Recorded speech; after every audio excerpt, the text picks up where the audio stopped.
So this is the time of year when the temperature outside is falling drastically and all your summer clothes are packed up and your winter clothes are back on.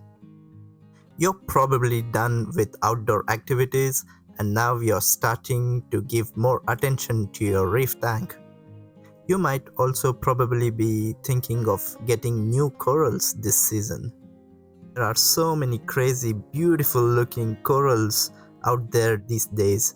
The acroporas, the euphyllias, the scolemias, the list goes on. But before doing all this good, crazy stuff, have you given enough thought on how to keep your family and pets safe this winter? Hey guys, welcome back to my channel. In this video, I'm not going to be speaking about anything related to your reef tank per se, but this is a very important subject that I wanted to speak about in this video. If you live in a geographical zone where the temperatures can get really cold in winter, this is probably a video that you need to watch.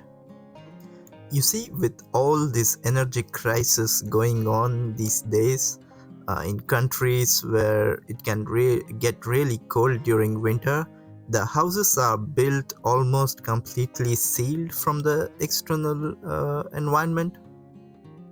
This may be good for economical and energy saving needs, but there is one big issue with this, especially for those of us with reef tanks with no external ventilation systems.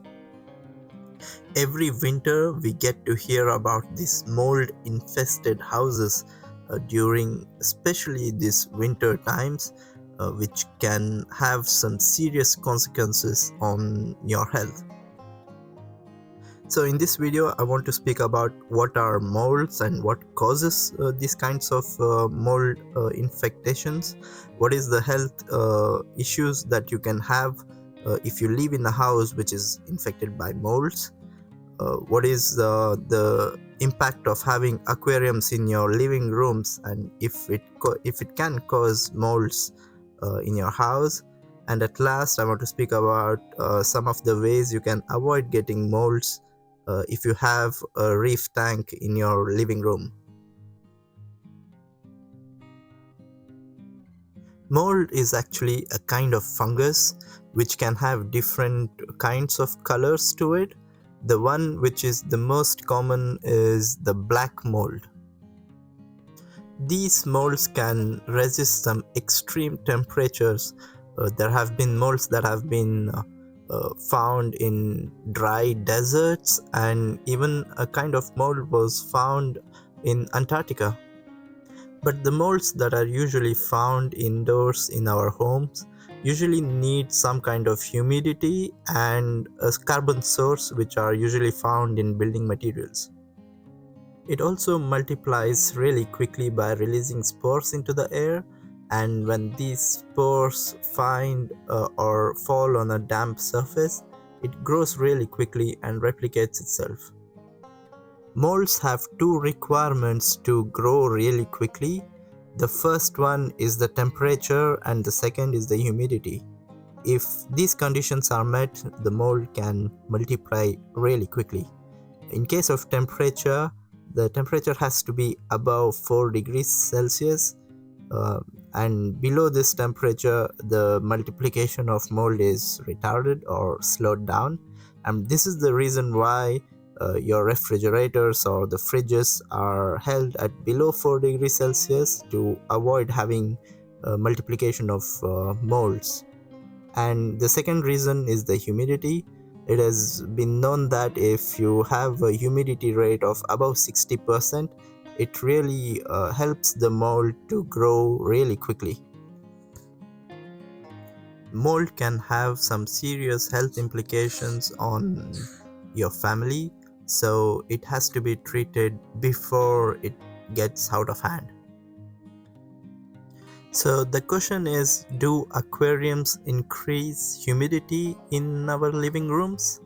And the simple answer is yes. The water in our reef tanks is warm, generally a lot warmer than the temperature in our living rooms.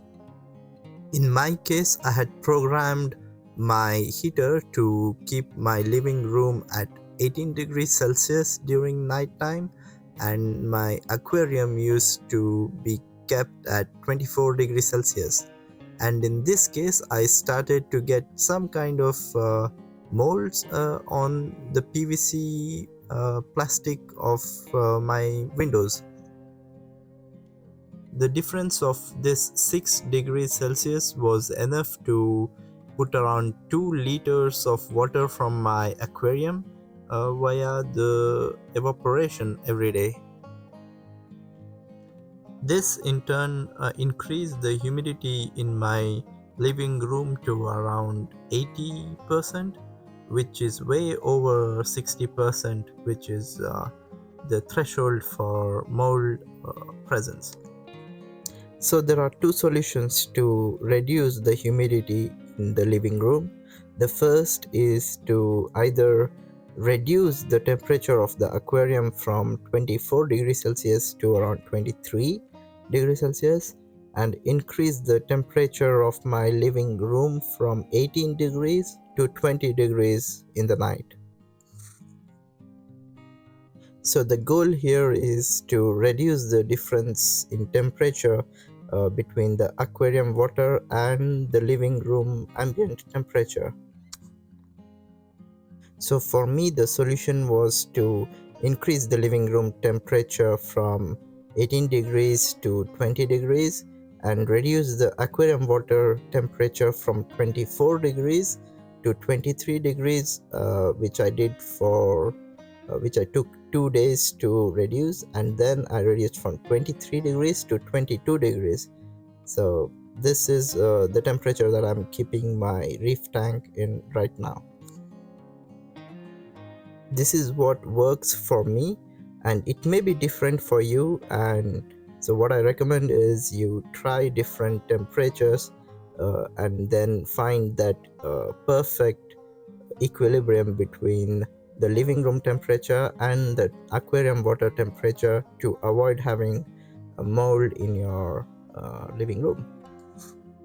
So I hope you got something useful out of this video and it could help you in some ways in your reef keeping journey. So if you have any other techniques to reduce or avoid having mold in the room where you have kept your aquarium, do let me know in the comments below, and until next time, see you, bye bye.